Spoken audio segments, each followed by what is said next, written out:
Welcome,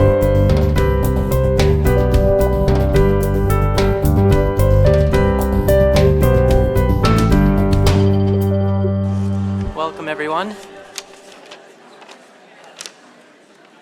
Very happy to see everybody here today. My name is Benji Koshi. I'm with MIFA. Speaking of the program, there has been a slight change. We have Dr. Claudia Scarlata giving the introduction tonight. So she is the director of the Minnesota Institute for Astrophysics. After the lecture, there will be a short time for questions. We'll have people with microphones in the aisles. So if you have questions, let them know, and we'll have questions. Many of you have been anticipating the public observing afterwards, and unfortunately, the weather is not cooperating. So instead, we are going to have tours of the observatory and of our 18-foot telescope. So if you're interested in that, there will be guides in the foyer afterwards to take you over to Tate Hall. All right, I think that's all I have, so please welcome Claudia to the stage.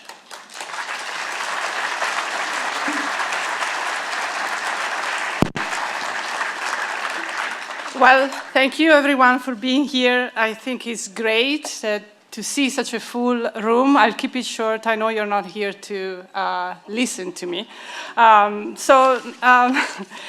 Tonight it's my pleasure to introduce Professor Alice Shapley from University of California, Los Angeles, UCLA. Alice got her PhD from Caltech in 2003. And she then was a Miller Fellow at Berkeley until 2005. After that, she was a professor at Princeton for a few years, and then she moved to UCLA in 2008, where she has been since. And she is an expert on the origin of galaxies, the formation of galaxies, how to observe the youngest galaxies in the universe. She used the largest telescope, the James Webb Space Telescope, the Hubble Space Telescope, Keck in Hawaii, everything. And in recognition of her outstanding work and her incredible contribution to science, she's been elected a Fellow of the American Physical Society and of the American Astronomical Society in 2021, the first one, and in 2025, very recently for the American Astronomical Society. This lecture today is in honor of Karl Kaufmanis. Some of you may have had classes with him already. How many? Okay, and many of you may even remember his public lectures, I guess. So, you know, he was famous for bringing astronomy to the public. So this lecture is just a continuation of his legacy. This is what we are trying to do here.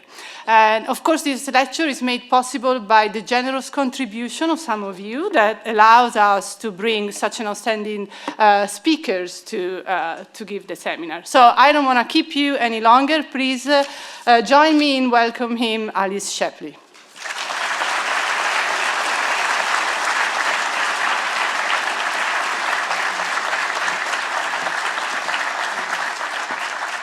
Thanks so much, Claudia, for such a lovely introduction, and thanks so much, everyone, for having me here tonight. It's a really great honor to deliver the Kaufmanis lecture. So today, I'm going to be talking about the James Webb Space Telescope revolution in galaxy formation. So just to get things started, I want to orient us regarding galaxies, just to make sure we're all on the same page. So a galaxy is an island of stars in space that's held together by gravity, orbiting a common center. The galaxy containing our solar system is the Milky Way. Edge on, you can see our galaxy looks like a flattened disk of stars with a central concentration that we call the bulge. And there are approximately 100 billion stars in our own Milky Way galaxy. And you can note the location of the sun actually very far from the center of the Milky Way galaxy at a distance of approximately 26,000 light years. We'll talk a little bit about a light year later on. One light year is the distance that light travels in a year, which is approximately 6 trillion miles, in case you care. So this is an artist's conception of our galaxy. There are different types of galaxies. Among the most luminous galaxies in the world, there are spiral galaxies. That's the type that our Milky Way galaxy is. There are also elliptical galaxies. These are more spheroidal. If the spiral galaxies look sort of like disks of galaxies with spiral arms in them, the elliptical galaxies are more spheroidal. There's another sort of none of the above category called irregular galaxies, which kind of looks like neither a spiral nor an elliptical. These are most common among the smallest galaxies in the universe. So if we look at a nice gallery of the bluish spiral galaxies and the more reddish elliptical galaxies, these visible light images are taken from the Sloan Digital Sky Survey, which is one of the largest censuses of the galaxy population that's taken of the universe today. And I'd say that while comprehensively describing the properties of galaxies in our universe as it is now, it's an immense achievement in and of itself. But as astronomers, or maybe even just as humans, we also strive to understand their origins. So what we're looking at here is the history of the universe that extends from the Big Bang until today. This is a span of time that extends over 13.8 billion years. And I guess the thing to understand is that at its birth, the universe is incredibly uniform. Okay, it's very smooth. But today, we see an immense amount of structure in the universe over a huge range of scales. And so one of the key questions in astronomy is, how do tiny density fluctuations in the smooth early universe develop into the rich variety of galaxies of different sizes, brightnesses, colors, and shapes that we see around us today, 13.8 billion years later? And astronomers actually have a framework for understanding the way that galaxies form. According to what we call the cold dark matter framework, the matter in the universe is mainly in the form of a mysterious invisible particle that we call dark matter. And this comprises about 85% of all the mass in the universe. And actually, this particle and its detailed properties are yet to be discovered. So this image over here on this slide, it shows a computer simulation of the large-scale distribution of dark matter in the universe over a distance scale of about 1 billion light years across. And here in this image, the brightness just indicates the density of the dark matter in the universe. And so the evolution of this distribution of dark matter from time equals 0 in the universe to today, it just seems to be governed by the force of gravity. And galaxies are understood to form and grow where the dark matter distribution is the densest, and over time becoming even denser. So the evolution of the dark matter in the universe is actually fairly well understood and relatively, I don't want to say simple, it's complicated, but relatively simple as these things go. But making a realistic model of how a galaxy forms is hard, okay? Atoms, the atoms that we're made of, and also light, they complicate matters. And so the question is, what do we do to try to understand how a galaxy forms from very early in the universe to today? Well, to realistically understand how a galaxy forms, we have to worry about how gas mainly made of hydrogen gas, it cools and then forms into stars, and also how the energy of stars like our sun feed back into the interstellar and the circumgalactic and the intergalactic medium. This is all the stuff in between the galaxies. And we also have to worry about the role that supermassive black holes play in this process that live at the center of galaxies, which we'll talk about too. And so the big question is, what is the best way to constrain the realistic physics of the way that galaxies form? And so one method is to construct a computer model that forms galaxies from, the beginning of time up until today. And such models incorporate not only the dark matter that's making the gravitational skeleton of the universe, but also the gas and the stars that we see. This is one such computer simulation. It's a simulation that's called the fire simulation. And here you can see this is a galaxy that's forming in the early universe about 11.6 billion years ago. The center is where the galaxy is forming. And you can see that matter is streaming into the place where the galaxy is forming and growing, okay? But we're looking far back in time. But this is the site of a galaxy that will, by today, turn into something like our Milky Way. Okay, and so making a computer simulation like this is one way that astronomers have of trying to describe the way that galaxies form. Something else that astronomers can do besides making computer models, is to act as galactic archaeologists. And that's what's shown in this slide here. So indeed, if we look at nearby galaxies like these, this is an elliptical galaxy, and then here's a spiral galaxy with a neighbor maybe behind it or nearby. You can think about what the light in the galaxies consists of. And the light in these galaxies consists of all of their contents, all of the stars and the gas that are inside these galaxies that have been formed over cosmic time. And so what we can do is we can look at these galaxies today and we can excavate what we call the so-called fossil record of galaxy formation from this leftover light that's in the universe today and try to work backwards. Okay, so that's a second approach to trying to understand the way the galaxies form. But in a third approach, we can actually travel back in time and we can directly observe galaxies forming in the early universe and up into the present day. Now for this approach, this third approach, we use the basic fact that although light travels incredibly quickly, it does traverse space at a finite, not an infinite speed. Okay, and there are deep implications of this fact. Okay, so let's talk about what I mean by this. So I want to talk a little bit more about light. Light is a tool that astronomers use most of the time to study the universe. And so light is a kind of energy. It travels in the form of waves, so radio waves and X-rays are forms of light, just like the visible light that our eyes are sensitive to. So all light waves are called electromagnetic waves. That is, this is a vibrating pattern in electricity and magnetism. So if you could line up some electrons, they would wiggle up and down as a light wave passed by. And so these waves are characterized by a wavelength. This is what we're looking at here. You can see this is a representation of a wave, and so a wavelength is going from peak to peak or trough to trough. What else? They're also characterized by frequency and a speed at which they travel. Okay, now specifically today, we're going to talk about the speed of light. And we'll get back to wavelength. We'll talk a lot about wavelength too, because it's an important part of today's talk. So light waves travel at a fixed speed through space. Okay, this speed is 300,000 kilometers per second, which translates to 186,000 miles per second or 671 million miles per hour.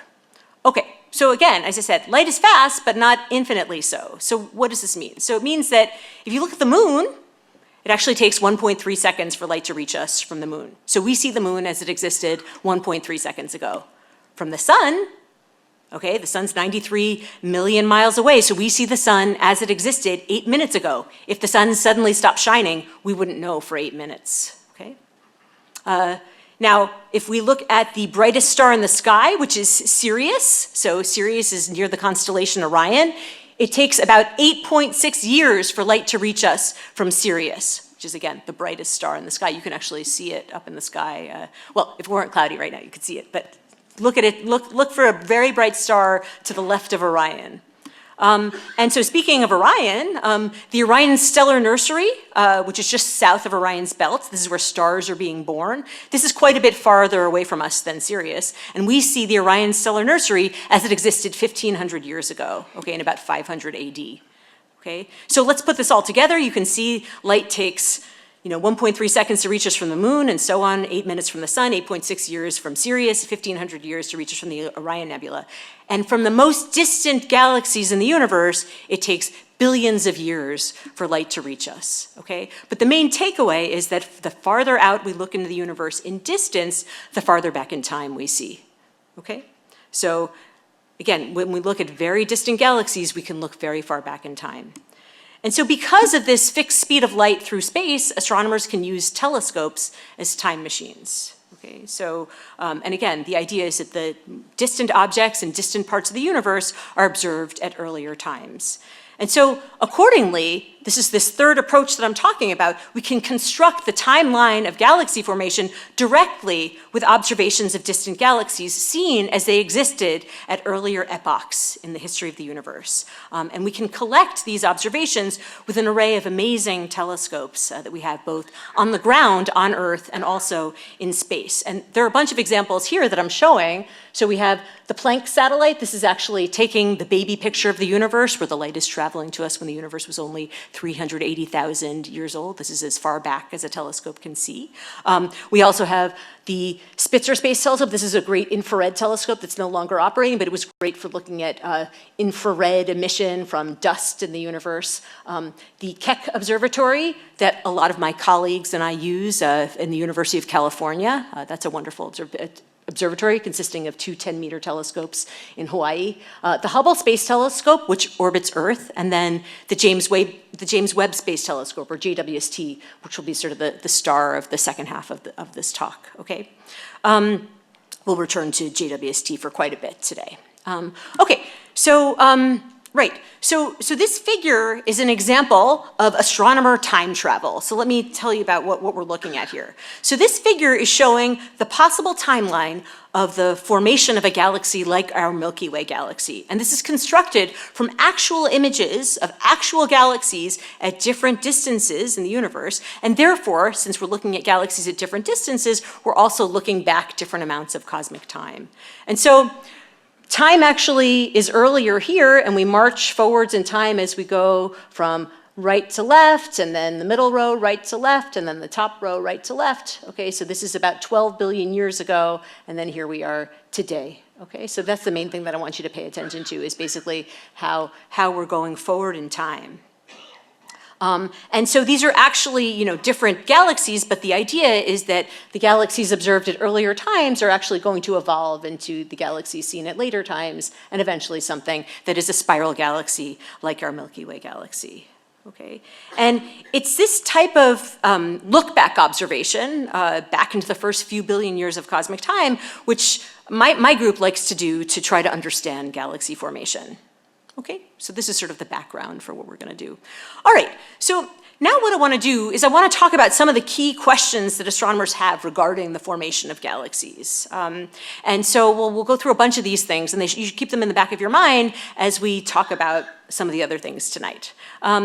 So this is the first question. The first question is, how do galaxies form stars? So we have a broad sense of the rate at which stars formed throughout the universe as a whole over the whole history of cosmic time. And that's what's shown in this plot. So to orient you, time actually starts, again, it's one of these plots where time is starting on the right and moves forward as we go from right to left. And what we're looking at is the rate at which new stars are being born per unit volume in the universe, but you could just think about it, the rate at which stars are being born globally in the universe as a function of time. Okay? So you can see that the global rate at which stars are being formed in the universe, it rises to a peak level. Okay, this is about 10 billion years ago in the past, and then it sort of falls off to the current day. Okay, so the universe is fairly boring today to compare it to how it was about 10 billion years ago. And we understand this global history, but we'd still like to know, what are the processes that drive the formation of stars in individual galaxies? Why does the birth of stars ignite in some galaxies, and why does it tail off? Okay, so a sort of related question is, how do galaxies grow? Or more technically, we could ask, how is matter assembled in galaxies? So models of galaxy formation, like the one I showed you a few minutes ago, they suggest that growth of galaxies is fueled, especially at early times in the universe, by the accretion, that means the falling onto of gas from the intergalactic medium, which is the stuff in between the galaxies. So this process is shown in the snapshot from the simulation. The gas is falling onto the galaxy, fueling its growth. Okay, and this is a galaxy that will turn into something like our Milky Way in this computer simulation. But we can also find a different mode of growth. We can find examples where galaxy collisions are happening. These are mergers of two galaxies. We call these major mergers of two galaxies colliding, like our Milky Way and the Andromeda galaxy are falling towards each other, and they someday, maybe 5 billion years in the future, will make Milkomeda. So that's the type of process that's being shown here. So the question is, how important are these major galaxy collisions versus this smooth growth in building up the matter in galaxies? Another sort of related question is, how are galaxies regulated? Okay, so Immanuel Kant referred to galaxies as island universes, but indeed, galaxies are not island universes. They're not isolated. And we want to understand this question of how does the interaction of galaxies with their environments, their outskirts and the intergalactic medium, how does that interaction regulate the galaxies? Why are some galaxies burbling along today, like our Milky Way, while others stopped forming stars billions of years ago, like some of the red elliptical galaxies that we see? Okay, and the answer to this question of like, why are some galaxies still making new stars and why are some galaxies not at all, it's related to how much gas, how much hydrogen gas the galaxies contained, how much they contain, which can then be made into new stars, okay? And so some models of galaxy formation suggest that galaxies are fueled by this gas coming in from the intergalactic medium. Okay, that's one way in which the galaxies are not isolated. At the same time, though, we can see direct evidence also of gas being propelled explosively from galaxies back out into the intergalactic medium. Probably the closest and most famous example is the galaxy M82. That's a picture of M82 here. This is the disk of stars in M82, and this red filamentary stuff is hydrogen gas that is moving at hundreds of kilometers per second out of the galaxy. Okay? So understanding this flow of gas through galaxies is one of the final frontiers of obtaining a full understanding of how galaxies form. Another sort of really important related question is, why are there these two families of galaxies? Why are there the bluish, whitish spiral galaxies and the red elliptical galaxies? So galaxies in the local universe, as I mentioned before, they really do divide into these two families. The other thing that's interesting is that the colors of the galaxies, the bluish, whitish, and the reddish, also seem to be connected to the shapes of galaxies. So why is there this connection between the colors of the galaxies and their shapes? So explaining the origin of this so-called bimodal, two-family distribution of galaxy properties, this is another really important goal for a complete understanding of the galaxy formation process. Okay, I'm almost done with my key questions, and then we'll keep going. All right, another thing that's really interesting to consider is what is the nature of the co-evolution of supermassive black holes and the galaxies that contain them? Okay, so this is a fact that some people know. Maybe this is new to some of you. Most big galaxies contain a supermassive black hole at their center, which can be as much as millions to billion times the mass of our own sun.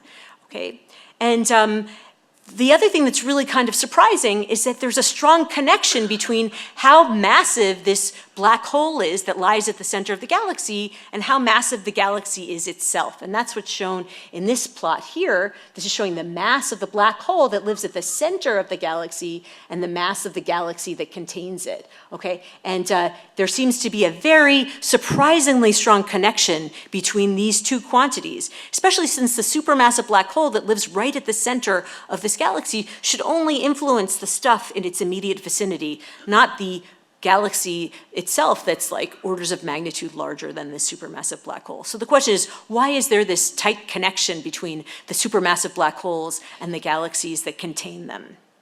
How do they know about each other? And also, how do they grow relative to each other? And I guess the last question that I'll leave you with, in some ways maybe it's the most fundamental, this last question is, when do the first stars and galaxies emerge? We want to know when in our cosmic history the first light sources turn on, and also what their properties are, and how do they relate to the properties of galaxies in the universe today. Okay, this is showing another cosmic timeline, as we'll discuss later, with JWST, this frontier of understanding when these first sources of light emerge in the universe has been pushed back dramatically with JWST, but there's still a question about when it actually happened. So remember, we're going to come back to this a bit later on, this question of when did the first stars and galaxies form. Okay, so now, in our quest to answer these questions, I'd like to say that I think the pretty pictures that are often associated with astronomy, are very famously associated with astronomy, like this one, the mice, this is a pair of interacting galaxies. So these pretty pictures are great. They're extremely informative, okay? I love pretty pictures. But I guess I'm on a goal here tonight. I want to tell you about how we can actually learn something with a different type of astronomical data. So pretty pictures are nice, but a spectrum or spectra, they can actually tell you more about what's going on. So what is a spectrum? So a spectrum measures how much light there is as a function of wavelength. As you can see, when a prism separates white light into its constituent colors. So that's what's being shown here. We have a prism, it's separating the light out into its constituent colors in the visible part of the electromagnetic spectrum.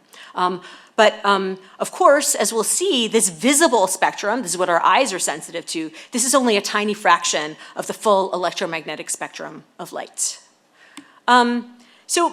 As I mentioned, a spectrum represents the light from a source that is separated out into all of its constituent wavelengths. Again, we're going to think about light passing through a prism. And so spectra contain amazing types of information about astrophysical sources in the universe. So for example, we'll talk about this a bit later, spectra can tell us about the chemical content of these sources. Which elements do they contain? This is very important. Now, related to this, it turns out that each chemical element has a very specific spectroscopic fingerprint, a very specific set of wavelengths at which it'll make emission lines or absorption lines or absorb light from a background source. And these wavelengths that are associated with a given chemical element are based on the energy states of the atoms of this given chemical element, okay? In my group, actually, at UCLA, we care a lot about measuring these emission lines and absorption lines from galaxies in the early universe. And so to illustrate this point, you can see this, we have a light source, okay, and the light source illuminates this cloud here. And what we care about here is that then, depending on the type of chemical elements that are in this cloud, it'll make a spectrum. And if you pass that spectrum through the prism, you will see spikes of emission at very specific wavelengths of light that correspond to the elements that are contained in this gas cloud, okay? And we can apply the same strategy to galaxies, studying their chemical contents, and we've been doing this for well over the last, 100 years. I was going to say of cosmic time, actually just of people time. Okay, and so just as a reminder, this is the periodic table of elements, which hopefully will look familiar to you from your chemistry class or somewhere else. And the point here is that each chemical element has a unique atomic structure, different energy states in which it can exist, and the atomic structure that goes along with each chemical element will then cause a very specific spectrum of emission or absorption lines that astronomers can see, okay? So this is an image on the left of an actively star-forming irregular galaxy in the universe today. It's called NGC 4449. The question is, what does its spectrum look like? Okay, if we were to take its light and spread it out into all the different wavelengths, this is what the spectrum of this galaxy would look like. We see emission lines from hydrogen and oxygen and nitrogen and sulfur. These are emission lines from the gas inside the galaxy. Okay, that's what we're looking at here. Now on the right, we can actually zoom in and try to understand what's happening here, okay? So we have a zoom in on a star-forming region inside this galaxy, and light from stars that are forming in this stellar nursery, they strip electrons from atoms, they excite the gas, and that's what gives rise to these emission lines, okay? And then the spectrum of the whole galaxy represents the aggregate of all of these star-forming regions, both the stars and the gas that it contains, okay? And so that's what we're looking at. This spectrum coming from this image actually is telling us about all of the stellar nurseries inside the galaxy. Okay? And so we can use a spectrum like this to learn about some really fundamental properties of the galaxies that are making new stars, like our Milky Way galaxy and other galaxies. Okay? So we can learn about the birth rate of new stars. We can learn about the dust particles inside the galaxy. We can learn about the way the galaxy spins and also its chemical contents. As we said, we're looking at hydrogen and oxygen and nitrogen and sulfur. And we can even, a very fundamental thing, is we can use this spectrum to measure the distance to the galaxy, all right? Okay, so that's some of the stuff that we can learn from these spectra. So there's actually a very rich history of visible wavelength spectroscopy of galaxies that goes back to the beginning of the 20th century. This is showing the 100-inch telescope on Mount Wilson, which is a very sort of famous telescope. And such measurements using visible wavelength spectroscopy have been performed to trace the dynamics of the universe and also to obtain maps of the large-scale distribution of galaxies in the universe. That's what we're looking at here. And not only to map out the large-scale distribution of galaxies by measuring their distances, but also understand their internal properties, like the ones I was just talking about, the rate at which we're making new stars and all the contents of the galaxies. Okay, so as I said, there's a rich history of performing spectroscopy of galaxies. But in order to tell the complete story of galaxy formation, we need to perform these spectroscopic measurements over a wide range of cosmic look-back times, i.e., relevant to the earlier discussion, a wide range of cosmic distances, okay? So as we look back over the history of the universe on this stretched out timeline, the bottom edge shows from right to left. What are we looking at? We're looking at the number of billions of years we're looking back in time. So basically all the way back in time is 13.8 billion years. That's when the universe came into existence. A crucial period for the emergence of galaxies and all of the structures that we see around us today is really the first couple of billion years, okay? So this is, and in fact, what we'll talk about a lot today is the first, billion years or so of cosmic time. During this period, the very first stars, the very first black holes, and the very first galaxies formed.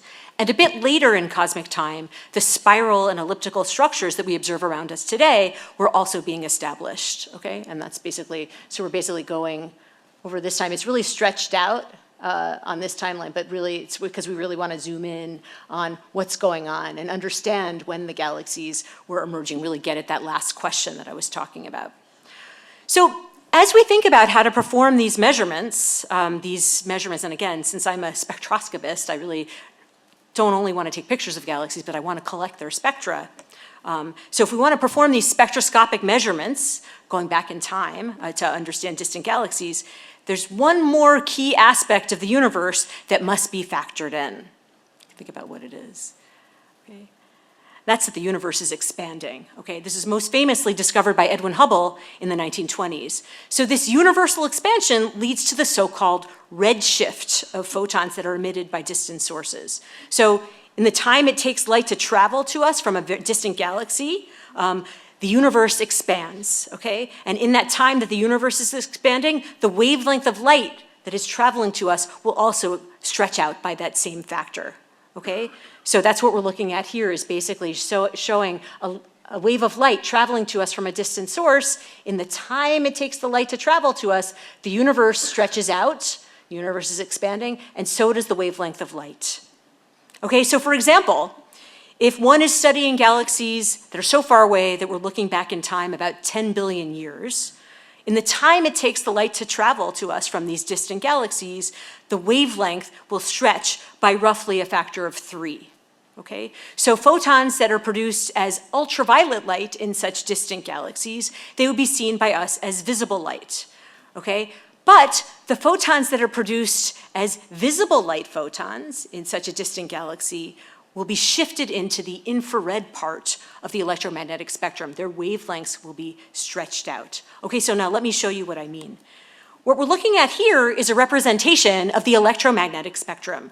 So the visible part here, right in the middle, this is the part that our eyes are sensitive to. Okay, but you can see that the electromagnetic spectrum of light extends over a much wider range in wavelength. Okay, from the shortest wavelength, which has the gamma rays and the X-rays, and then we have the ultraviolet and the visible, to the longest wavelength, which is the radio, and here we have the infrared part, okay? So if we want to perform powerful spectroscopic measurements of key diagnostics of the galaxy formation process using light that is produced as visible radiation from 10 billion years ago or more, okay, then we need to perform observations in the infrared part of the electromagnetic spectrum, okay? So the idea is if we're looking at very distant galaxies, visible light gets shifted into infrared light by the time we observe these sources. In fact, if we want to go even farther back in time, okay, and looking at galaxies where their light has been traveling to us for more than 13 billion years, as we'll discuss today, in fact, the universe is expanded by an even larger factor, more like a factor of 10 in the time it takes the light to get to us. And in that case, what happens is that even the ultraviolet photons that are produced in such very, very distant galaxies, they also get shifted into the infrared part of the electromagnetic spectrum. Okay? All right. So I think now we have all of the components to dive in to talk about the next thing, which is the James Webb Space Telescope. So JWST is an infrared telescope, and as we'll see, it's also an infrared time machine. So JWST is sensitive enough to see the most distant galaxies that we know about in the universe, observed within the first billion or few billion years of cosmic time, but it is also equipped with infrared instruments that are sensitive to the visible and ultraviolet light that was emitted by the most distant galaxies in the universe, okay? And remember, as we talked about, those very distant galaxies, when they produce visible light, like our eyes are sensitive to, by the time that light reaches us, it is detected as infrared light, okay? So JWST is really the ideal observatory for studying the redshifted light from very, very distant galaxies, from the most distant galaxies in the universe, okay? So, just a little bit of background in case you haven't been following it in the news. JWST was launched into space on December 25th, 2021. As of late January of 2022, so about a month later, the telescope reached its destination, which is about 1 million miles from Earth. And now it basically orbits the sun, as you can see in this animation, at a place that's called L2, more formally, the second Lagrange point, which is on the far side of the Earth. And as you may remember, just to put things in context, remember the sun is 93 million miles away from the Earth. So on that scale, JWST is close to the Earth, but on the scale of, let's say, repairing it, it's not. So just in contrast, this is another telescope that's very famous, another space telescope, the Hubble Space Telescope, or HST. So this is a representation of Hubble's orbit. So Hubble lies in a circular low Earth orbit at roughly 550 kilometers altitude. So, that's about 300 miles altitude compared to 1 million miles. HST launched in 1990, and this orbits the Earth every 95 minutes. So can we fix HST? Yes, and we have, right? I mean, HST, when it got launched, it needed some glasses to take sharper images, and the instruments have been replaced. Can we fix JWST? No, so thank goodness it works so well. Anyway, okay, so some other contrasts with JWST. This is a size and a shape comparison of the so-called primary mirrors of each of the telescopes. So you can see this is the HST primary mirror. It has a diameter of about 2.4 meters, and the JWST primary mirror, which actually consists of 18 hexagonal segments, it has a diameter of 6.5 meters. Okay, so it's a larger mirror, which means more light gathering power. Okay. What else? Okay, so this is just showing you some schematic diagrams of JWST from a couple of different views. This is the mirror again. It's beryllium that is coated with gold. Again, I said it was made of 18 hexagonal segments, and its area, as I said, is more than 6 times larger than Hubble's area. So in order to study the universe, JWST not only has this really interesting gold-coated mirror, but it has a wonderful complement of scientific instruments that can be used to collect the light and analyze it. And these consist both of cameras for making images, and also, remember, I love spectra. These also include so-called spectrographs, which are measuring the spectra of distant sources. And this is not just a schematic picture of the instruments that are called NIRCam and MIRI and NIRSpec, and there's another one that's called NIRIS that's not highlighted here. But this one, NIRSpec, is really the one that is closest and dearest to my heart, and I'm going to tell you a bit more about what it's been used for. Okay, so, and that's an actual person. Okay, all right.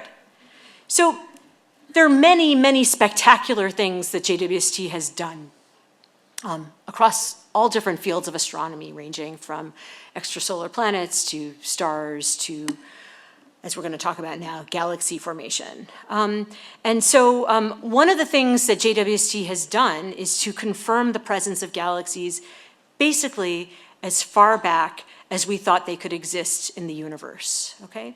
And so this is what we're looking at here. This is, again, this is this timeline, this cosmic timeline. Okay, so here we are. This is as far back as our telescopes can see. This is us 13.8 billion years later. Okay, and then the question is, when do these first galaxies emerge? Okay, when do these first galaxies emerge? Okay, when exactly is it happening? When do the first sources of light turn on? And so I want to talk about that question first. I want to mention a few different parts of some of the cool discoveries with JWST. Okay, and I should mention, I'm sort of trying to summarize the work of the community. I'll try to highlight things that we've been working on in my group, but this is work from some other of my colleagues in the field. So what we're looking at in this image is an incredibly long exposure of a little patch of sky in the southern hemisphere. The name of this little patch of sky is called the Good South Field.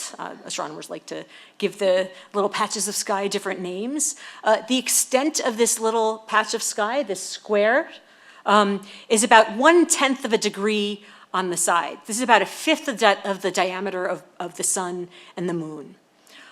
This image that you're looking at, this was taken through multiple infrared filters. This was using the NIRCam infrared camera on JWST. That's what gives it a, quote, color. There was a lot of discussion when scientific data started coming back from JWST, like, how can we see colors in these images? Because they're not what our eyes can see. But the idea is you have different filters that let in different wavelengths of light, and you can assign different filters to either the blue channel, the green channel, or the red channel, okay? And that's what's been done here. All of the wavelengths of light in this image are ones that our eyes don't sense, but we can still give a representation of color by combining the images through different infrared filters. Okay, so you can see, and maybe you can see, there's a little smudge here, and if you zoom in here, okay, you can see, zooming in even more, this little smudge here, okay, this is a galaxy that has a redshift, that's the factor by which the wavelengths have stretched, actually -1, but it's effectively the factor that the wavelengths have stretched. So the redshift of this galaxy is 14.3. This galaxy was observed when the universe was only around 300 million years old. Okay? The thing is that the image of this galaxy only gives us a strong idea that the galaxy is so far away and so far back in time. Okay, remember I said I love spectra. So in order to actually prove that this galaxy is so far away and actually prove how far back we're looking in time, we actually need to spread out the wavelengths of light into a spectrum and really convince ourselves of how far away the galaxy is, okay? Because there's a direct connection between that redshift, the stretching of the wavelengths, and how long the light has been traveling to us, and therefore how far away the galaxy is. Okay, so this step of identifying this candidate for being a very distant galaxy, this was the first step. And the second step was to use the NIRSpec spectrograph on JWST to measure the spectrum of this galaxy and accurately measure exactly the redshift of the galaxy. What was the factor by which the wavelengths of light stretched, and therefore how distant this galaxy is from us, and therefore how far we're looking back in time. You might be wondering, well, how can you actually measure the redshift of this galaxy? What are you looking at here?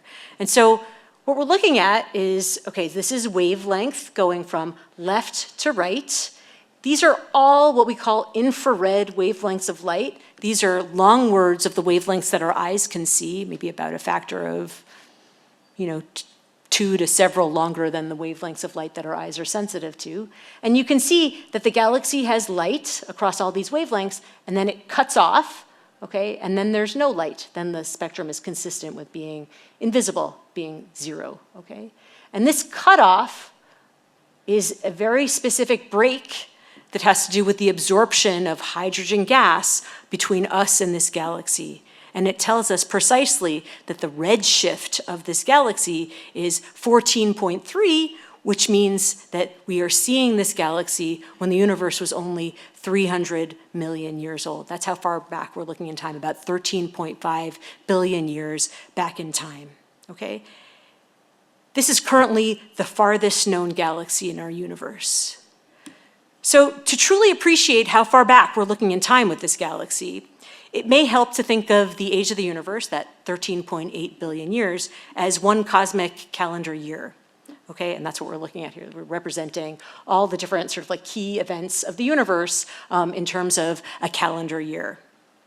And so if the galaxy is being observed when the universe was only 300 million years old, that means that we're going all the way back to January 8th on a cosmic calendar, that spans from January 1st to December 31st. But as you can see, looking at this spectrum, it's a little bit difficult to measure a lot of detail in a spectrum from something so far away, okay? So there's just not that much information. We could probably agree that the spectrum cuts off here, but all of these other wiggles are basically just statistical noise in the spectrum.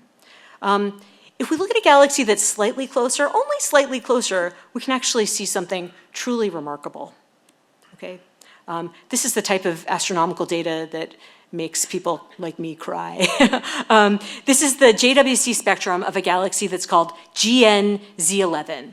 So the light from GN-Z11 is coming to us from slightly later in the history of the universe. The universe was about 400 million years old. If you care about things like redshifts, the redshift of this galaxy is 10.6, so not quite as big a redshift, which means we're not looking quite as far back in time, not quite as far away. But look at this spectrum. You can see all of these different spikes in the spectrum. These spikes come from the different chemical elements that are coming from the gas in the galaxy. Hydrogen, helium, carbon, neon, oxygen, and magnesium. There's just so much information contained in this spectrum, right? You can see these things. This is not noise. These are real bits of astrophysical information that tell us about the contents of this galaxy whose light has been traveling to us for so long. Now, remarkably, because this spectrum is so rich, there's been actually a lot of debate about this galaxy. There's been some debate about what type of stars and gas it contains, but also there's been debate about whether this galaxy hosts a supermassive black hole right at its center that's already 2 million times the mass of our sun. If so, this would actually be the most distant supermassive black hole ever discovered in the universe. And it might tell us something very fundamental about the origin of huge black holes in the universe. So it's interesting, this story about the formation of supermassive black holes. I think there's a pretty good explanation for where black holes that are a few times the mass of the sun or 10 times the mass of the sun, where such black holes come from. They come from the death of a very massive star. Okay, when that star comes to the end of its life and consumes all of its core hydrogen and then goes through the later stages of evolution, there will be an explosion and then its core collapses and will make a black hole that could be 5 or 10 times the mass of the sun. But there's this question about where the black holes at the centers of galaxies that have millions or billion times the mass of our sun, where do those come from? And JWST has given us sort of an unprecedented view of these very, very early supermassive black holes. Okay, so let me show you a little bit about what I mean. Maybe this is I'm sorry if this is a little bit of a complicated plot, but we've been together now for about 40 minutes, so now you're all geared up for it, okay? Right, so as I said, if GN-Z11 contains a supermassive black hole that's about 2 million times the mass of the sun, this would be the most distant supermassive black hole ever discovered and might tell us something very fundamental about the origin of these supermassive black holes at the centers of galaxies and also how they grow with time. Okay, so let's look at what is this plot showing, okay? This plot is showing the potential way in which black holes can grow in galaxies over cosmic time, okay? So this is showing the age of the universe. So this is the beginning. This is a nice plot where time actually increases from left to right. Okay, so we're looking in the first billion years of cosmic time from left to right, okay? And then the vertical axis is showing you how a black hole might grow with time, okay? And this yellow point is that putative supermassive black hole in that galaxy GN-Z11. All right, and so what's really interesting is that one of the possibilities is that this thing grows from the death of a massive star, but then it would have to grow incredibly rapidly to reach this massive 2 million times the mass of the sun. If we start with something that is called a heavier seed, like the collapse of a stellar cluster or a gas cloud, then the thing can grow more gradually with time, okay? And so it's really interesting now that we have this type of data that we can even try to contemplate how such a big black hole could get there so early in the history of the universe, okay? Great, okay, but I would say that more generally, JWST has looked at a bunch of supermassive black holes in the very early universe in a way that we never had the ability to do. And so JWST has shown that black holes that live in galaxies within the first billion years of cosmic time are so-called overmassive relative to the galaxies that contain them if you compare with the relationship that we see in the universe today. That was a long sentence, so let me try to show you graphically what I mean. Remember what we talked about in the first part of the talk? That bigger galaxies contain bigger black holes at their centers, okay? And this is a very, very tight relationship. But what's interesting is that JWST shows that a galaxy that has this mass has a bigger black hole, okay, at early times. So somehow it's like the black hole had a head start over the galaxy at these early times, which will also give us really interesting clues about where these supermassive black holes might come from. Okay, and this is a really active area of study. Before JWST came along, we had no way of estimating the masses of these very early black holes. Okay, so I guess the last thing that I want to talk about is something a little bit closer to my heart, which is the cosmic evolution of oxygen. And it turns out that measuring the mix of chemical elements in galaxies is a very powerful way of constraining galaxy growth. And so the question is, why is this? Why is this a way of constraining the way in which galaxies grow? And so let's step back a little bit and think about chemistry and astrochemistry. So the majority of ordinary matter in the universe is composed of hydrogen gas. After that, the most common element is helium. And after that, it's oxygen. Okay. Furthermore, while hydrogen and helium and lithium, and also, if you like isotopes, there's deuterium, which is an isotope of hydrogen, these are made within the first few minutes after the cosmic time begins. This is what we call Big Bang nucleosynthesis. Okay, so we make these so-called light elements within the first few minutes of cosmic time. But the rest of the elements, like iron and oxygen, they're created in stars and also stellar deaths, like what we call supernova explosions, or else collisions of stars. Like, for example, I don't know if you followed this at all, but if you have the collision of two neutron stars, that's where you can make your jewelry, like your platinum and your gold, okay? But the formation of the majority of chemical elements, and oxygen in particular, is intimately connected with the formation of galaxies and actually with the formation of their stars themselves, okay? And this is just a plot, this is just showing you the cosmic abundances of elements. You can see hydrogen and helium are important, and then the next most common one is oxygen, okay? So the question is, where does this oxygen come from? And so this graphic, this actually shows the cycle of star formation and the production of elements in galaxies. So if we start at the top, okay, you can see that atomic gas cools into molecular gas, which becomes a nursery for forming new stars. These stars forge chemical elements in their cores, acting as hot and dense nuclear reactors. When the stars die, they release the products of this nuclear fusion back into the interstellar gas, out of which the next generation of stars is made. And oxygen is the most abundant of the elements that are created in this process. So if we revisit our standard model of a galaxy growing and evolving in the early universe, this is something that we showed earlier on, but now we can fold in the information about oxygen. So gas falls in from the intergalactic medium onto the site of galaxy formation, okay? Gas is converted into stars, and then gas is also blown out of the galaxy. Remember, like that picture of M82. But the point is that chemical elements like oxygen are an important part of this story. As we just discussed, oxygen is forged inside stars and returned to the interstellar medium, and then some of it is blown out of galaxies, okay? So oxygen is formed in stars, and then some of it is blown out of the galaxy, back into the intergalactic medium, okay? And so it turns out that measuring the oxygen content inside galaxies, it places critical constraints on the ways in which galaxies form and evolve. And it turns out that JWST is a remarkable tool for studying oxygen in the very early universe. So what we're looking at here is the spectrum of a galaxy that has a redshift of 8.5. So again, we're looking really far back in time. The universe was only 700 million years old, which is like mid to late January on that cosmic calendar. And you can see a whole host of features in this spectrum of this galaxy that is coming to us from so far back in time. And this was truly remarkable. This piece of data came back from the JWST basically the first day that it returned science data.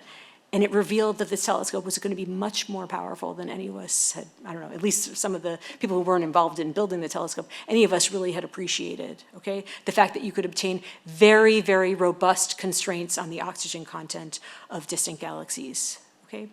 And so it's going to be really transformative for our tracing of these chemical elements over cosmic time. And so I guess the very last thing that I wanted to do, because you've been such a nice audience, and I wasn't sure I was going to go for it, but I think I'm going to go for it. I want to talk about Plato a little bit, okay? So we'll see if I can work it in. Let's see if I can land this last little bit. And so I wanted to basically try to tell you from a very personal standpoint exactly what the telescope means for us who are studying early galaxy formation, okay? So, and the title of this is Unprecedented Astrophysics. So one of the things that JWST is great for, as I've hopefully demonstrated to you, it's great for pushing back the frontier and finding the earliest galaxies, though the question is, are there galaxies even farther back than the ones that JWST has found? But I'd say in addition to pushing back this redshift frontier, going back to the farthest distances and the earliest times, JWST also enables an unprecedented richness of our understanding of galaxies if we can look just slightly later in the history of the universe. So, as I said, let me demonstrate with a personal anecdote and a little bit of philosophy, okay? So, so what we're looking at here is this galaxy that's called Goods North 17940. I know it's a really memorable name of a galaxy. This galaxy has a redshift of 4.41, so this was observed when the universe had an age of about 1.4 billion years. Again, that's about like February on the cosmic calendar. Okay, so we observed this galaxy using the Mossfire instrument on the Keck Observatory in Hawaii. This was several years ago. We got the spectrum of this galaxy, okay? This felt heroic at the time. That redshift was higher than most of the redshifts that we measured. And we wrote a paper about this galaxy. And you can see its spectrum. These are infrared wavelengths, so these are about 4 times longer than visible light wavelengths. And you can see it's a noisy spectrum, right? We can all agree that's a noisy spectrum, okay? But you can see there are features from, this is an emission line from oxygen gas, this is an emission line from neon gas, okay? I can try to tell you that there's an emission line from hydrogen and another one from hydrogen there. Maybe you don't believe me. Okay. As it happens, with our JWST observing program, we followed up this galaxy, we looked at it again. So remember, this is oxygen, neon, hydrogen, hydrogen. So this is the same spectrum with JWST. Oxygen, neon, hydrogen, and hydrogen. Okay, so now for a little Play-Doh. Let's see if it works. So this experience with the Mossfire spectrum, I have to say, it really reminded me, anytime I would think about it, it would remind me of the story of the shadows on the wall in the allegory of the cave from Plato's Republic. Has anyone read Plato's Republic? Okay, like a couple people. Okay, well, I think I can tell you the allegory and see how it works. And we have a picture, because that'll help. Okay, so in this allegory, Plato describes people who've spent their entire lives chained by their necks and ankles in front of an inner wall of this cave, and they have a view of the empty wall of this cave here. They're looking at the back wall of the cave. The people who are these prisoners, okay, they can just observe the back wall of the cave, and they see the shadows projected onto this wall of the cave by objects. It's a really strange scenario. These are the shadows of objects that are carried by some other people behind them, and basically these objects are illuminated by this fire, and then just there's these sort of fuzzy, indistinct shadows of the objects appear on the wall of the cave, okay? And the thing is that the shadows of these forms, I don't know, can you see? You see these are the forms, and then these are their shadows. Okay. So the shadows of the forms are the prisoner's only reality. They're not accurate representations of the real world. And so the shadows represent this sort of distorted and blurred copies of the reality that we can perceive through our senses, while the objects, basically, they're actually real objects that are outside the cave, okay? But the people inside the cave only see their shadows.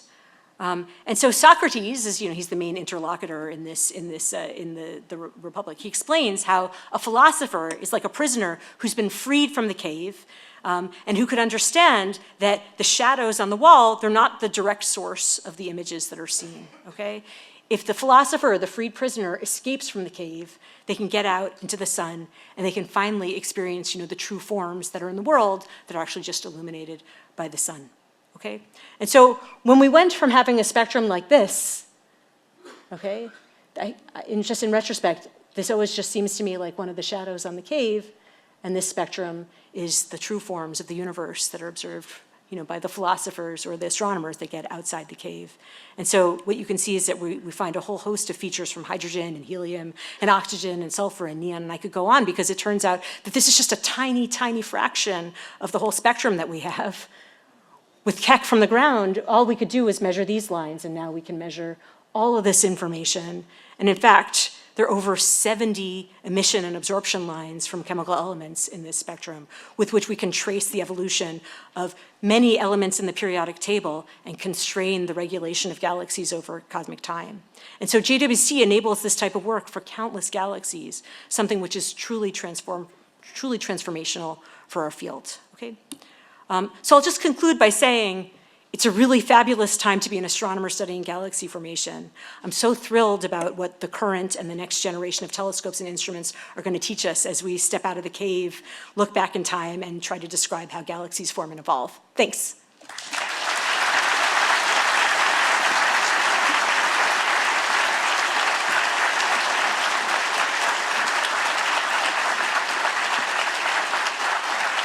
Thank you. Thank you.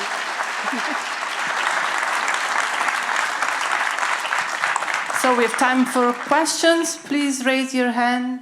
And where the student? Let's start here. As your opportunity for new learning becomes boundless, it seems like very interesting to me to understand how long do you think the James Webb Telescope will last in terms of its performance as we see it today? Yeah, so it's projected to last about 20 years since the launch. So it launched, basically it should last until about 2040. So, yeah. So it's great. I mean, it was supposed to last at least 10 years, and then the launch was very efficient. So it's now projected to last until 2040 about. So it's very hard to get time on this telescope, though, I should say. So we can use all those years to try to get our proposals accepted, so. Oh, okay. Can I ask a quick question? Oh. Is it fair to say that the quantized wavelengths of light that you see all come from movements in the electron shells of the elements in the periodic table? Is that a fair statement? The ones that we're looking at, that I'm looking at, are so-called electronic transitions, yeah. And that's all that's possible, in theory, is that correct? No, there are nuclear transitions, Didn't make, oh, okay. that we see it in, Have X-ray you seen- wavelengths. I guess my question is, have you seen any new Oh, photons that you never expected, suggesting there might be another element that never before seen or something like that? not yet, not yet. It's a good question, but not yet. Thanks. Is there any reason that James Webb needs to be 1 million miles out from Earth and it can't, why is it not as close as Hubble, or just why is it that far out? I think that the Lagrange point, the second Lagrange point, is a really good place for telescopes to be, and there are other space telescopes that have been launched there, and it's a good place in terms of not requiring a lot of fuel to keep it there. Okay, and then is there also something to do with, is there just less interference from, closer, astronomical objects as, a more empty point in space or something like that, or? Not so much, and you have to worry also about these things called micrometeors, but not so much. I think that's not so much the consideration. I think it's a good place to be. Yeah. Okay. How do you expect the Nancy Grace Roman telescope to compare to Webb? Wait, I can't see the questioner. Oh, great. Okay. How do I expect the Nancy Grace Roman telescope? Oh, so. Roman is wonderful. That one of the differences with Roman, there are a couple of key differences. So one is the field of view of Roman. So Roman has very wide field capabilities, and so the plan is to survey very wide areas of the sky. So JWST is amazing, but it doesn't do like very wide swaths of the sky. It doesn't survey like a huge fraction of the sky. Roman is constrained to a narrower wavelength range, just what we call the near infrared. And Roman has imaging capabilities and it has spectroscopic capabilities, but they are very so-called low resolution. And so it makes it harder to separate distinct spectral lines from each other. And so some of the spectra that I showed you that I'm most excited about, like this one, this has the ability to distinguish spectral lines is about a factor of 10 greater than what will be possible with Roman, because Roman is not really trying to do the same type of detailed astrophysics. But I think its capabilities of surveying the universe and trying to get constraints on the large-scale distribution of galaxies and how galaxy properties depend on where they live in the universe, that's highly complementary to James Webb.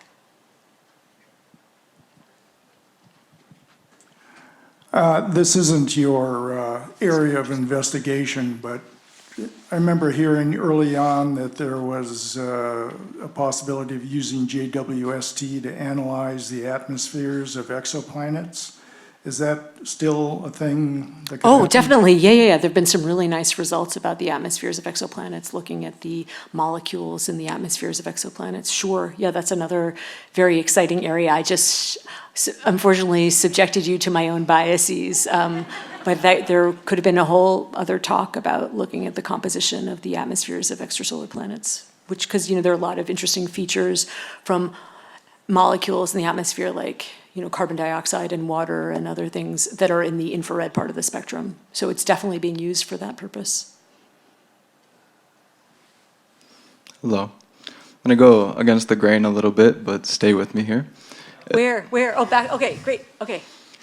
Okay. Isn't it entirely possible that the universe has always existed and that it will always exist? Proponents of the Big Bang Theory say that the Doppler redshift proves that the universe is expanding, and therefore it must have all been condensed into a singularity at some point. But isn't it entirely possible that only our corner of an infinite universe is expanding? It seems like a giant assumption to assume that the whole entire universe was condensed into a single point because we see our corner of the universe expanding. There's also the argument that the cosmic microwave background radiation proved that there was a huge explosion that created the universe. Again, isn't it entirely possible that there was a huge explosion only in our corner of the universe? The theory of the Big Bang was also put forward by a Catholic priest, someone who has a clear interest in putting forward a theory that allows the room for a quote-unquote creator, and was even praised by the Vatican for doing so. And then there's also a material interest in maintaining the validity of the Big Bang Theory. People's whole careers and millions of dollars of government funding ride on the maintenance of the validity of the Big Bang Theory, even when the accumulation of evidence that contradicts the theory is evident. Also, the whole experience... Hold on, almost done here. Also, the whole experience of humanity demonstrates that not a drop of matter can be created or destroyed. Matter is its own cause, combining, dispersing, and recombining for all eternity. To posit an act of creation poses the question... Sorry, guys. Okay, so at least what I tell my cosmology class about the finite age of the universe is just based on Olber's paradox, the mere fact that the sky is dark at night. And so I think that if the universe were infinite and unchanging, then you wouldn't expect the sky to be dark at night. And that's one of the best pieces of evidence in favor of a finite age of the universe. As for whether the Big Bang was espoused by a Catholic priest, maybe you were talking about Lemaitre, but I mean, there are countless other scientists, like Einstein and Hubble. I mean, many other scientists in our whole field, who've been finding evidence in favor of the universe, coming into being in a finite state, in a finite amount of time in the past in a much hotter and dense state. I mean, there are many pieces of evidence that are consistent with that in terms of the measurement of the CMB radiation, the element, the abundance of light elements, and also the fact that the universe is expanding. So I don't know. I mean, I'm satisfied with that. So. Thanks.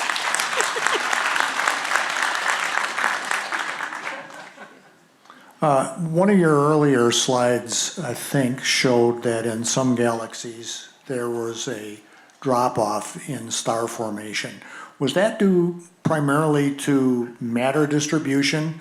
And as a follow-up to that, does the fact that as stars age and explode and finish their combustion of the hydrogen and these heavier elements are formed, that there's really less matter then for new star formation in those galaxies?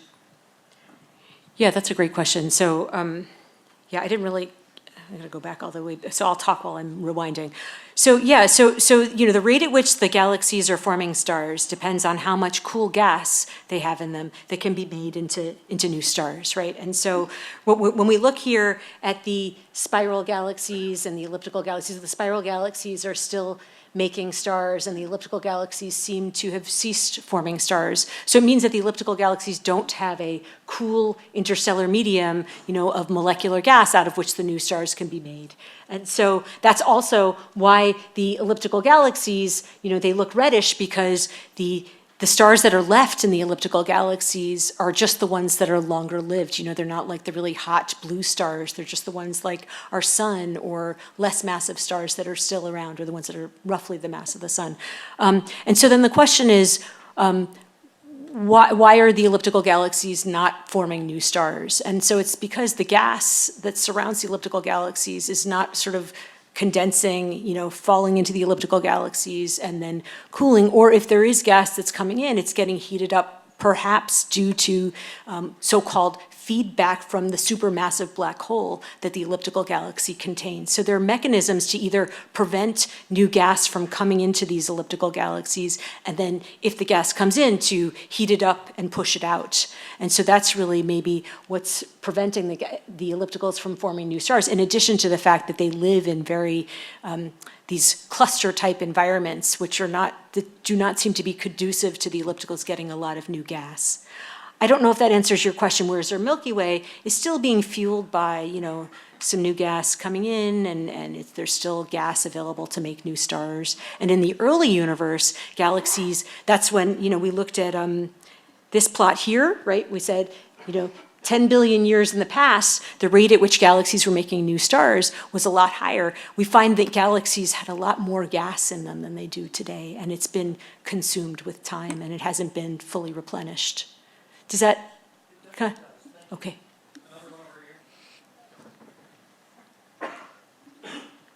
Would there be any impact of using different metals or alloys other than gold with different reflection and refraction principles to get more details and other information, or would that be not conducive to research? Okay, so you're asking specifically about platinum and gold, or about oxygen, or? Like the mirror. Oh, the mirror. Oh, yeah, like sorry. if you were to coat it with different metals or alloys, would it have any effect on different data that could be collected from details to other measurements of gas? Oh, yeah. Well, that's a great question, actually. Not actually. That's a great question. Sorry. No, I'm sorry. No, it's a great question. So it turns out, I think that the coating with the gold is due to it has to do with which wavelengths you want to be most sensitive to. So I think the gold coating was done because that's really good for measuring infrared light. So for example, the Keck telescope is not coated with gold. I'm trying to look in roughly the right place. It was coated with aluminum, and that's better for looking at visible light and UV, near UV light. And so it really has to do with which is most reflective to different wavelengths. So the gold is about measuring infrared light efficiently,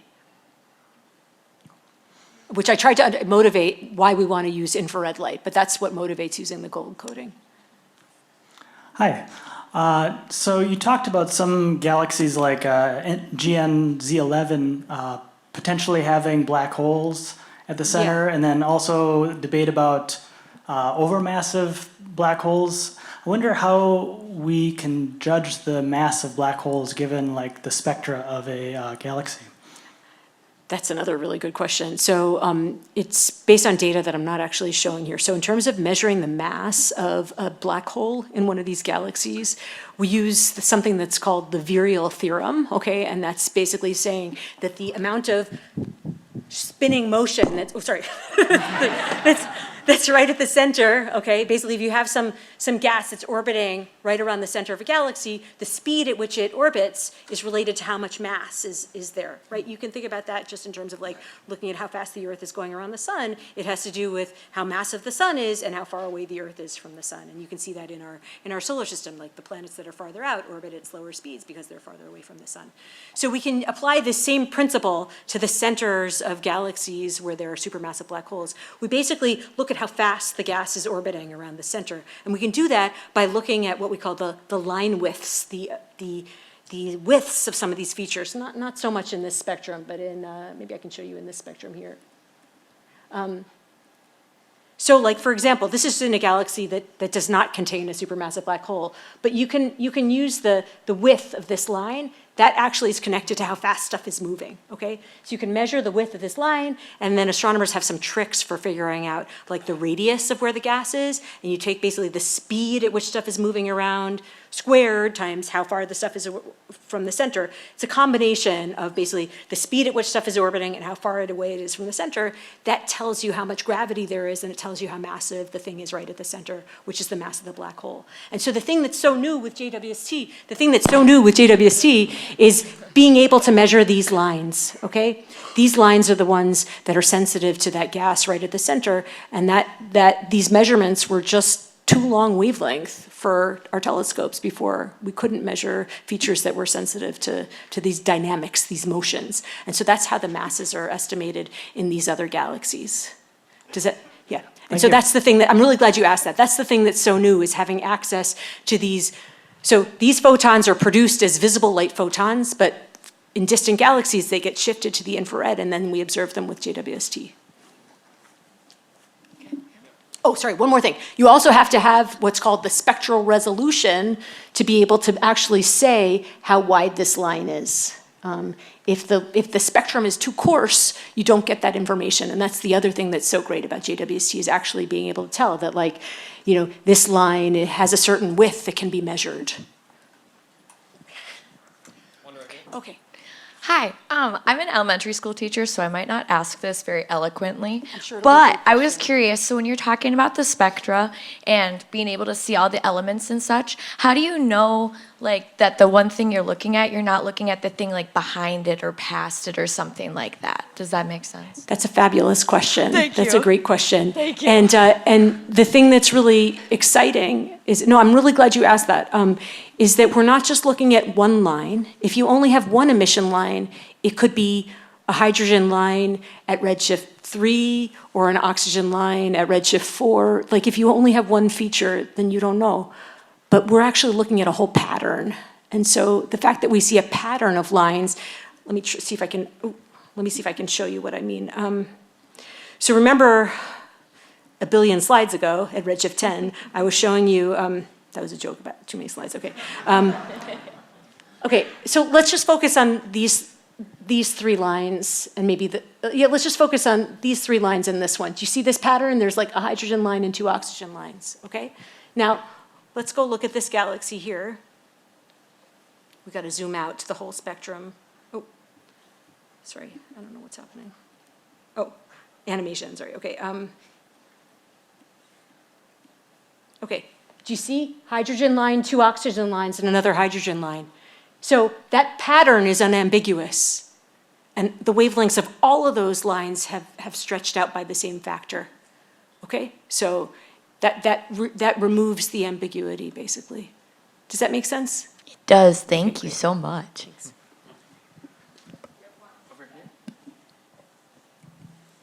You mentioned that you were mapping out which elements are in different galaxies of different ages. Are there any data sets available for this data that people are making, or that you all are making? You mean publicly available data sets? Or, That would be the most interesting, is publicly available, but either way. Yeah, actually, this is a really interesting sociological question, so I'm really glad you asked that. One of the things that's been really interesting about JWST is, first of all, like how competitive it is to get time, but also how much of the data became immediately public. And so what happens is, the data get taken by the telescope, and then within hours, they appear in an archive online. And if they are non-proprietary, as a lot of the data are, they are immediately public, and you can just download them and have fun, go to town on them. But the other thing that's really interesting is that even the data that are not immediately publicly available will become public. Sort of the typical period is 12 months. And then there are some astronomers who are extremely industrious and just process all the data and make them publicly available. So one of my friends and colleagues he's a scientist in Copenhagen named Gabe Brammer, and he makes something that's called the Dawn JWST archive, in which basically all the public spectroscopy of galaxies has been reduced, as well as their imaging data. And it's a great service to the community. There's another team that's called the JADES team. They are the ones who discovered the galaxy at redshift 14. They were involved in building the NIRSpec instrument and the NIRCam instrument, so they got a head start on everyone. But eventually, all of their data became public as well, and they've also been making their data public. So that's the thing that's so great, is that even if, let's say, your proposal doesn't get approved, there's a lot of data that are publicly available that you can just download and analyze. So. But the other part of the story is that it's very stressful for people who, let's say, have a proposal that gets approved, the data are taken. If they agreed to have no proprietary period, it means that anyone can access the data, and sometimes there's been a lot of competition and hard feelings. I have a question to your left. So, over here. Great. So you mentioned earlier that redshift is caused by the expansion of the universe.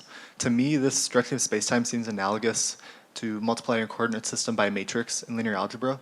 Has there been any work done in deriving a matrix that, such a matrix that describes the growth of the universe? And if so, is there any insight to be gained from finding any of its properties, like its eigenvectors or singular values or anything like that?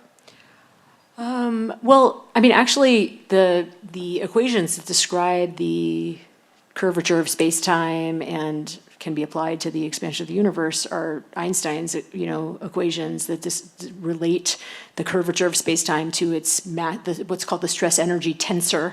So actually, that's a tensor or matrix equation. So I think the answer is yes. It's a matrix problem, but there are simplified versions of thinking about it sort of in one dimension, just in terms of just the radial expansion that we call the Friedmann equation, which is a sort of simplified projection of that equation. Thank you. Thanks. Earlier you mentioned how we're looking at how black holes grow in size. What's your personal theory for it? Oh, well, okay. I mean, how they grow, I think, okay, so there are kind of two main ways that we can think of that black holes can grow. So one of the ways in which a black hole can grow is if there's gas near it and the gas gets close enough that it kind of gets influenced by the black hole's gravity and ultimately so-called accretes onto the black hole. Okay, and that's what we see happening in a lot of so-called active galaxies. And so that's one of the ways that a black hole can grow, is just by adding gas. Another way that a black hole can grow, especially the ones at the center of galaxies, is if two black holes collide. So if the two galaxies merge, just like if the Milky Way and Andromeda merge, each of them has a black hole at the center. Those black holes eventually will coalesce into one black hole. So those are two ways that the black holes can grow. As for which one is the dominant mode in which the black holes grow, I'm not exactly I think I don't have the answer right now. I don't personally. I think that we can explain a lot of the growth of black holes just by this accretion, but I'm not sure also how important the merging of the black holes is. As for the actual origin of the black holes, where do the seeds come from that then later grow? I'm not sure either. I think that hasn't been settled. So I think I completely didn't answer your question at all, but hopefully I talked about some of the different possibilities, so. Just wanted your thoughts on it, so Yeah, you did. yeah. And I think, one of the things that's interesting, sorry, I think I'll stop there. But anyway, but it's a great question. No, yeah. What would you say are some tips for like what you should do in high school if you want to become an astrophysicist? Learn how to code, learn how to do computer programming. I think that's probably one of the most important things or maybe you're young enough that basically just like learn how to use Copilot to write your code. But I think, no, all kidding aside, I mean, I think that being comfortable with, all the stuff with like data analysis and either from the sort of observational side when you're analyzing data or from the more like modeling side, it all involves doing, computer stuff. So I think that, and then, also taking physics, I think that's, and also maintaining your sense of wonder because astronomy is like the coolest science, so. Thank you. Yeah, and statistics. Statistics also really important. Sorry, you talked about how it's competitive to get time with JWST and how the data is competitive. I was wondering, are there any, after JWST retires, are there any like big thoughts to recreate it for another mission, or what's after JWST for like a space telescope doing this type of research? Oh, a space telescope. I was going to say one of the things that's after JWST, like on the ground, is that we're contemplating both in Europe and in the United States, building, huge, we're in the process of building huge telescopes on the ground. So like Europe is building a 40-meter telescope on the ground in Chile.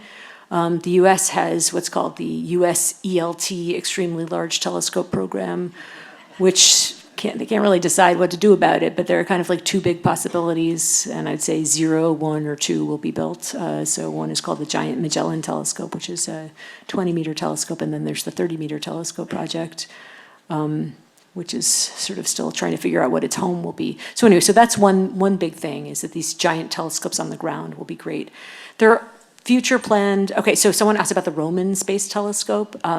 That is something that's going to be launched in the next few years, which will take a wide-scale picture of the sky. For other astronomy enthusiasts, tonight and tomorrow are really big days for announcements about large cosmological surveys, both from the DESI project. This is a ground-based spectroscopic survey of the universe that's going to tell us about the universe's contents and its ultimate fate. So that's one thing, and also the Euclid project, where faculty at Minnesota are involved, and many faculty, like you can hear about it from Professor Scarlatta.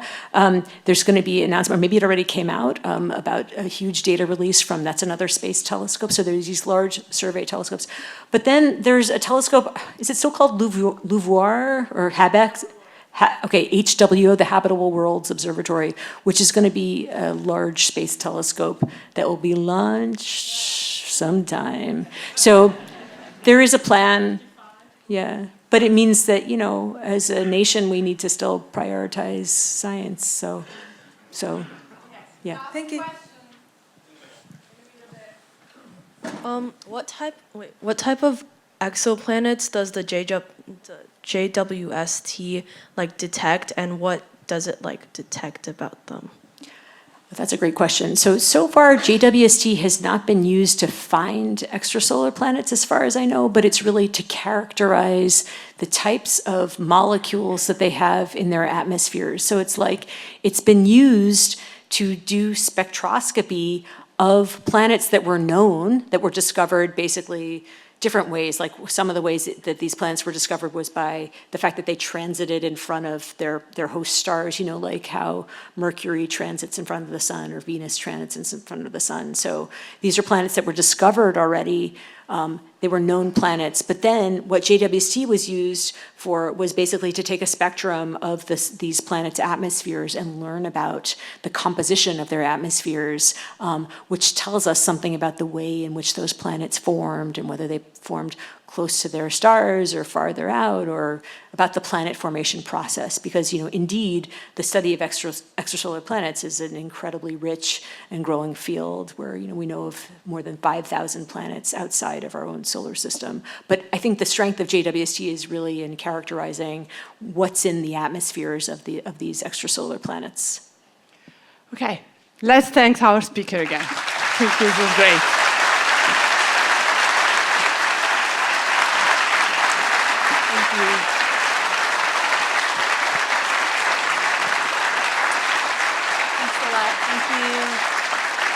Thanks, everyone. Thanks.